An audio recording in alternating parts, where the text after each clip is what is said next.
بسم اللہ الرحمن الرحیم۔ السلام علیکم ناظرین کرام۔ اسجد دروازہ کھول کر اپنی ماں کے کمرے میں داخل ہوا۔ امی، آپ سے ایک ضروری بات کرنی ہے۔ ہاں کہو، کیا بات ہے؟ اسجد صوفے پر بیٹھ گیا۔ آپ ہاشم انکل کی طرف نہیں گئیں؟ نہیں، کیوں؟ خاص بات ہے؟ ہاں، امامہ اس ویکینڈ پر آئی ہوئی ہے۔ اچھا، آج شام کو چلیں گے۔ تم گئے تھے وہاں؟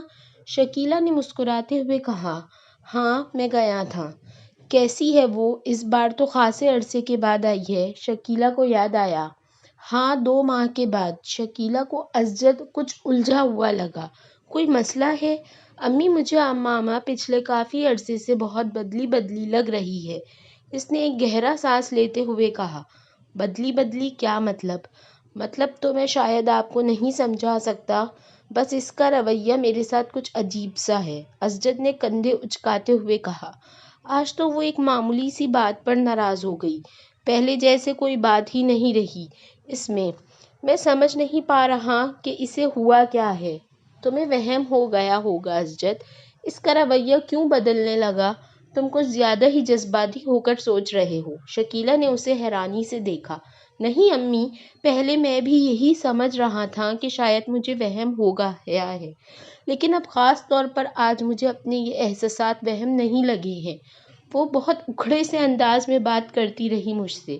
تمہارا خیال ہے اس کا رویہ کیوں بدل گیا ہے؟ شکیلہ نے برش میز پر رکھتے ہوئے کہا۔ یہ تو مجھے نہیں پتا۔ تم نے پوچھا اس سے؟ ایک بار نہیں، کئی بار۔ پھر؟ ہر بار آپ کی طرح وہ بھی یہی کہتی ہے کہ مجھے غلط فہمی ہو گئی ہے۔ اس نے کندھے اچکاتے ہوئے کہا۔ کبھی کہتی ہے اسٹڈیز کی وجہ سے ایسا ہے، کبھی کہتی ہے اب وہ میچیور ہو گئی ہے اس لیے۔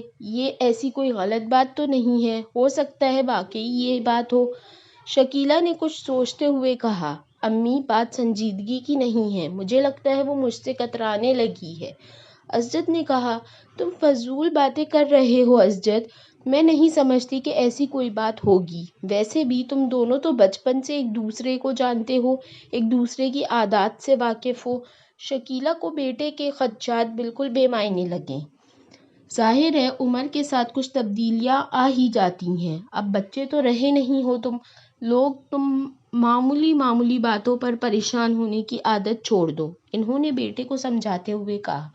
ویسے بھی ہاشم بھائی اگلے سال اس کی شادی کر دینا چاہتے ہیں۔ وہ کہہ رہے تھے کہ وہ بعد میں اپنی تعلیم مکمل کرتی رہے گی، کم سے کم وہ تو اپنے فرض سے سبکدوش ہو جائیں۔ شکیلہ نے انکشاف کیا۔ انکل نے ایسا کہا؟ اسجد کچھ چونکا۔ کئی بار کہا ہے، میرا خیال ہے وہ لوگ تو تیاریاں بھی کر رہے ہیں۔ اسجد نے ایک اطمینان بھرا سانس لیا۔ ہو سکتا ہے امامہ اسی وجہ سے قدرے پریشان ہوں۔ ہاں، ہو سکتا ہے، بہرحال یہی صحیح ہے، اگلے سال شادی ہو جانی چاہیے۔ اسجد نے کچھ مطمئن ہوتے ہوئے کہا۔ اگر آپ ناظرین کرام کو ہماری ویڈیوز اچھی لگیں تو ہمارے چینل کو سبسکرائب اور ہماری ویڈیوز کو ضرور لائک کیجیے گا، تاکہ آپ کو اور ہمارا تعلق اسی طرح جڑا رہے۔ ڈھیر ساری دعاؤں میں یاد رکھیے گا۔ شکریہ۔